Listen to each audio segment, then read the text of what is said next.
மாமனே உன்னை தாங்காம கோட்டையில் சோறும் பொங்காம பாவினா பருத்தி நாரா போனேனே.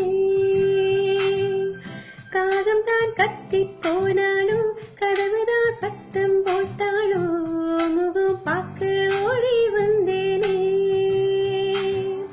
ஒத்தையோட கரையோரும் கத்தியும் பேர் சொன்னேனே. ஒத்தையோடும் கத்தியும் பேர் சொன்னேனே.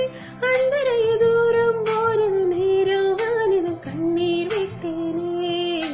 முத்து மாமா என்ன விட்டு போக